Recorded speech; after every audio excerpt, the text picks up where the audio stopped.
Donc, communication de Barbara du 2 juillet 2018. Dans la réponse, en fait, des questions, c'est regroupé les 3 premières questions. Je m'explique. Tu m'as posé donc les questions: pourquoi je n'avance pas professionnellement, dans quelle direction me diriger, pourquoi je n'avance pas dans mes projets et envies. Alors, j'ai un petit peu modifié le sens après des autres, l'énumération des questions, mais les 3 premières, elles s'englobaient bien, donc ça fait un tout en fait. Ok. Tu mets des choses en place qui te serviront plus tard. Pour le moment, tu commences et ne termines pas beaucoup de projets et tu es dans l'attente de beaucoup de résultats. Pose-toi davantage pour cibler quelles sont tes aspirations professionnelles. Tu as décidé d'être maman, tu le fais aussi presque à temps plein. Ce travail est important pour toi. Tu te l'autorises. Tu le souhaitais, avoir du temps pour ton fils et pour toi. Tu l'as et tu l'as eu. Tu as des priorités qui sont positives, saines. Fais-toi confiance sur ce sujet. Tu rêves d'un travail stable, pérenne, fiable, mais tu es aussi très volage ou dynamique qui est à l'encontre de ce que tu es. Ne te bloque pas sur ça. Tu dois te centrer sur tes envies, mais aussi possibilités. Structure-toi, à savoir qu'est-ce qui pourrait te convenir à temps plein. Fais-toi accompagner aussi. Gérer seul parfois peut être un frein pour ton évolution. Oui, c'est vrai, c'est du temps, beaucoup de temps passé à en discuter qui peut te paraître futile, mais ne le vois pas comme une confrontation. Ne t'éparpille pas non plus, car tu gâches et perds beaucoup d'énergie pour rien. C'est bien car tu n'es pas dans la procrastination, tu es dynamique, enthousiasme, ce sont des qualités majeures que tu dois faire valoir aussi aux yeux de futurs potentiels employeurs. Toutes tes idées et aspirations sont complémentaires, qui te sont proposées et qui te définissent. C'est de l'accompagnement à la personne. Tu aimes ce milieu, diversifier ton public. Tu peux très bien t'orienter sur un public plus jeune, comme des enfants. Tu peux aussi le faire avec des handicapés jeunes ou enfants. Fais-toi aider, recherche des perspectives, mets-toi en avant pour te faire connaître. Tu peux très bien aider et encadrer des personnes ou des ateliers sportifs, rien ne t'y empêche. Crée-toi, renouvelle-toi, ose qui tu es, à proposer ton aide, tes services, créer un travail. Tu aimes le changement, la diversité, avec le fait de donner, donne-toi les moyens de te concrétiser pour savoir si cela te convient. Structure-toi, fais un bilan de compétences pour mettre en valeur tes qualités, atouts, attraits, arguments, possibilités pour les autres. Ne te cloisonne pas dans un secteur en particulier. Donne-toi la possibilité de partager avec des personnes qui ne sont pas handicapées peut-être. Est-ce que cela te parle de l'associer aussi sportivement? De voir si tu as de la demande, s'il existe des structures adaptées, centres de loisirs, crèches, maisons de retraite.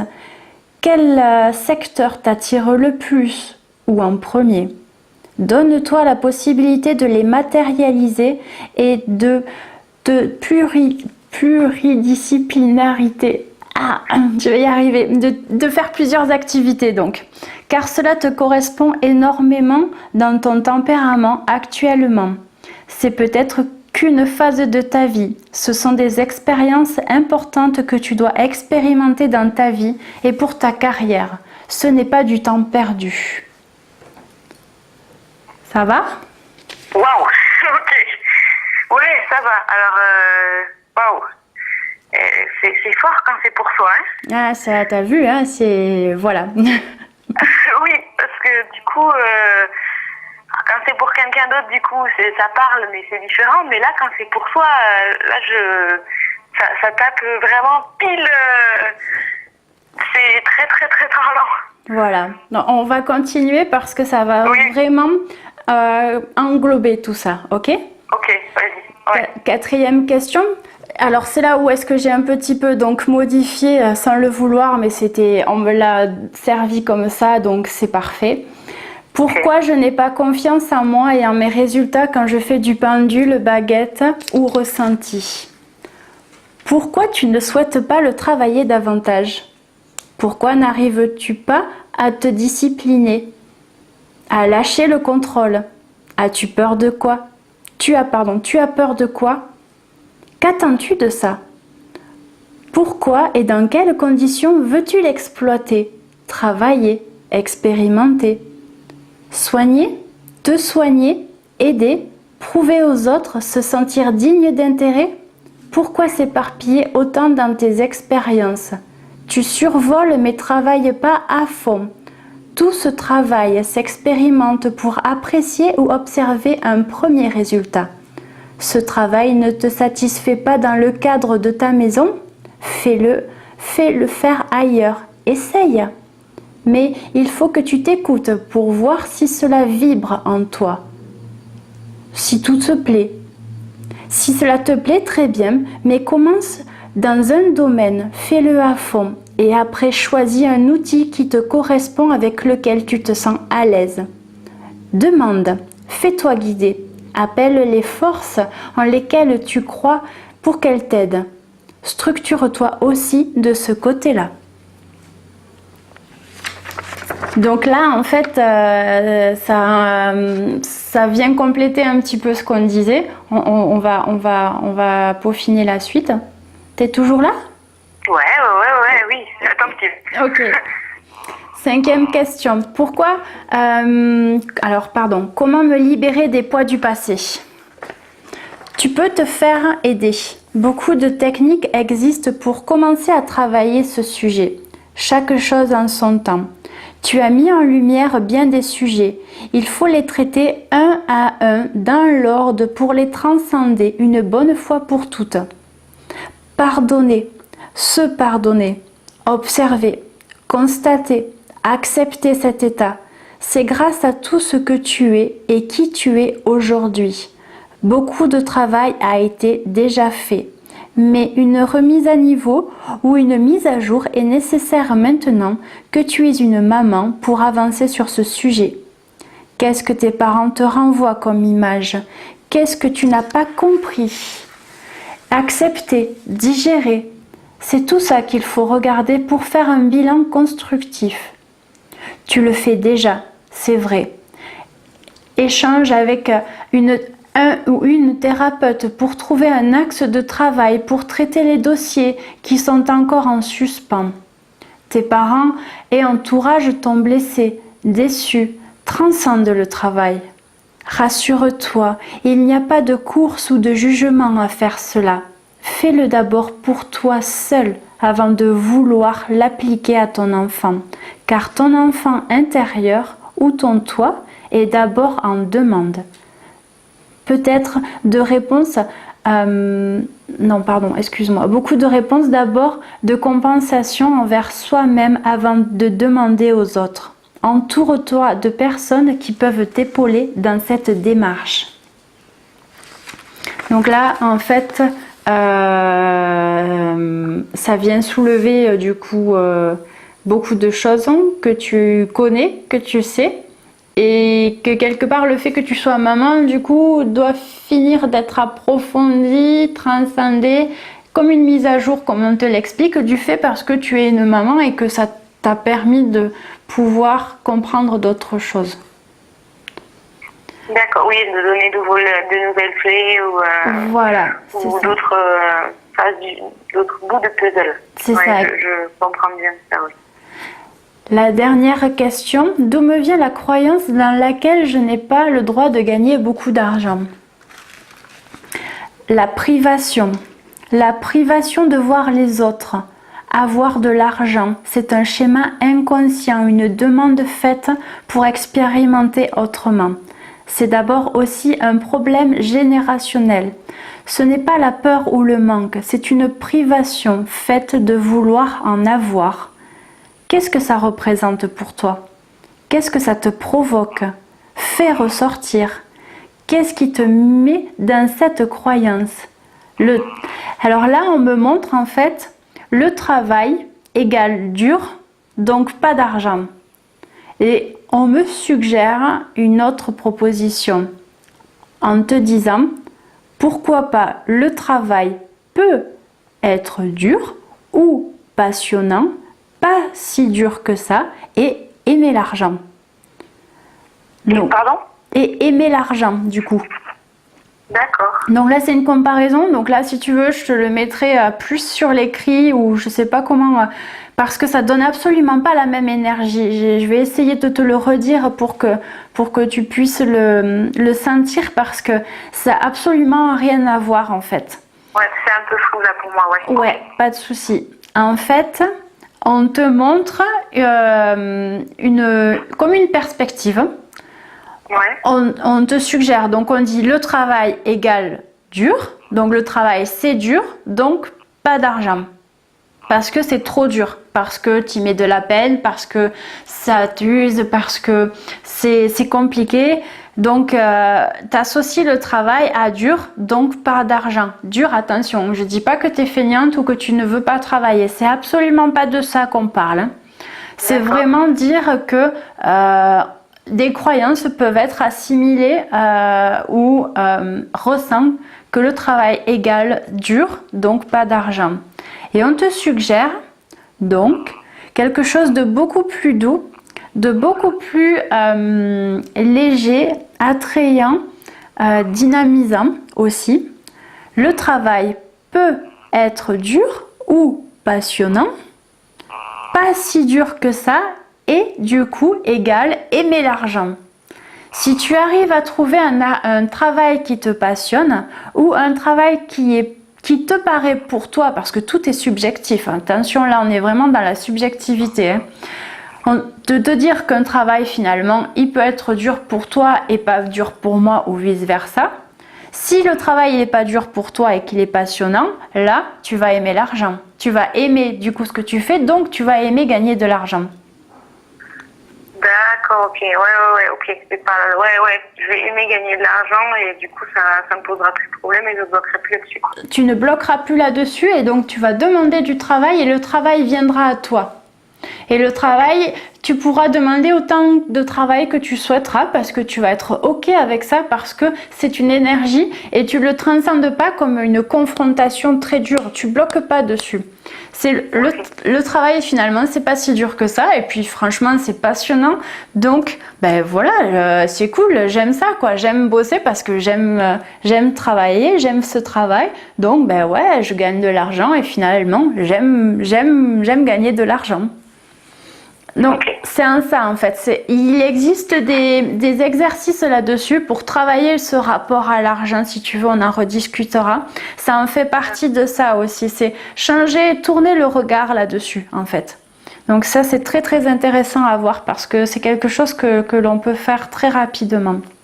Et on change l'info, on reprogramme d'une certaine manière ton fonctionnement ou ton système, voilà, que tu as, sur laquelle tu le fais inconsciemment, involontairement, hein, mais qui t'enferme dans ça et du coup ben, tu attires pas le travail comme tu voudrais quoi, de ce fait.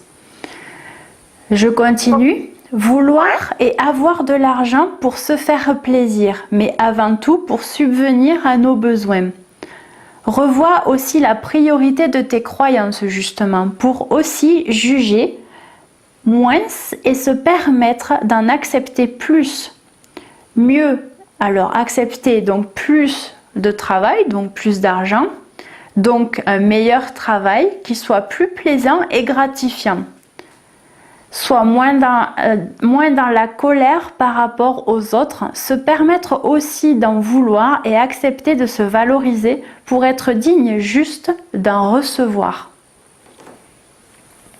Faire confiance, se faire confiance, donner de l'importance aux autres, mais avant tout et surtout à soi-même. Se valoriser, accepter vouloir se faire confiance, s'autoriser à se faire confiance, être sûr de maîtriser sa propre confiance et de la mériter. se tester et s'avouer d'un échec, s'apprécier, apprécier de ne plus se limiter, se conditionner, juger ou comparer. Il n'y a pas de cadre de normalité. Tout se réadapte, se réajuste. La normalité est propre à chacun et en perpétuel changement. Ne plus avoir de croyances pour accepter à s'ouvrir aux possibilités, s'en remettre un peu plus à nous, ne plus se dévaloriser, s'accepter de recevoir aussi des autres en commençant aussi à demander aux autres. C'est un libre arbitre, un échange, une circulation des énergies. Demande aux autres consciemment. Donc là, c'est la dernière partie, elle est très lourde et très riche d'informations. Si tu veux, c'est pour te faire confiance, comprendre d'où est-ce que tu mets ta confiance, la voir évoluer, la voir changer, accepter, se valoriser et se permettre en fait de mériter ça, se mettre en avant. Tu vois ce que je veux dire? Ne plus tester, ne plus se limiter, ne plus se comparer aux autres, de dire là c'est bien, là c'est moins bien, là je voudrais pas parce que ça me va pas, t'as vu ce qu'il fait ou quoi que ce soit. C'est pas péjoratif parce que ça permet de se situer en fait. C'est pas malsain quand je dis ça, ça permet de savoir vers quoi on tend, vers qu'est-ce qu'on souhaite. Mais si tu demandes beaucoup, tu auras beaucoup. Si tu demandes un peu, on te donnera un peu. Donc il faut que tu t'ouvres vraiment à ça. C'est compliqué un petit peu de le matérialiser. Je ne sais pas si tu as compris du coup le contenu du texte ou tu veux que je te le relise? Non, ça va, je le réécouterai plus tard. Je pense qu'il faut que je digère un peu. Exactement, il y a de ça aussi, ouais. Donc, et parce que des fois, il y a des trucs qu'on n'entend pas de suite et en réécoutant, on entend d'autres choses. Donc je pense que oui, je le réécouterai, ça c'est sûr. Ok. Et effectivement, il est très riche. Ouais. Alors, du coup, tu m'as demandé le numéro 6. Je te le lis. Introspection. Besoin d'introspection, moment de solitude, de béatitude, de remerciement, de bilan, d'étude de soi, pour soi ou les autres. Sur une situation donnée, une période ou une action, ou un retour d'expérience, apprendre à se retirer, se retrouver pour comprendre l'information, pour accueillir et laisser lâcher l'ancien et recevoir le nouveau ou renouveau. L'introspection est nécessaire durant certains passages de notre vie pour connaître aussi nos besoins, savoir être à l'écoute de notre corps, de nos sens et de notre âme pour le ressentir, l'écouter pour avancer et comprendre une situation précise. Savoir aussi l'écouter après une action pour en comprendre le but et l'essence. Aujourd'hui, l'introspection est de mise pour toi, pour digérer et assimiler ce savoir que l'on te transmet, pour t'adapter aussi à de nouveaux besoins et lâcher enfin du coup ce qui ne te va plus et qui ne te constitue plus.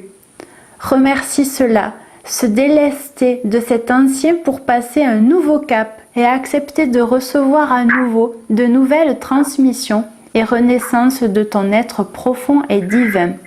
Fais de ce moment un passage et un moment de joie, de quiétude, un cocon rempli de douceur pour remercier et d'être dans cette gratitude de l'écoute de tes corps.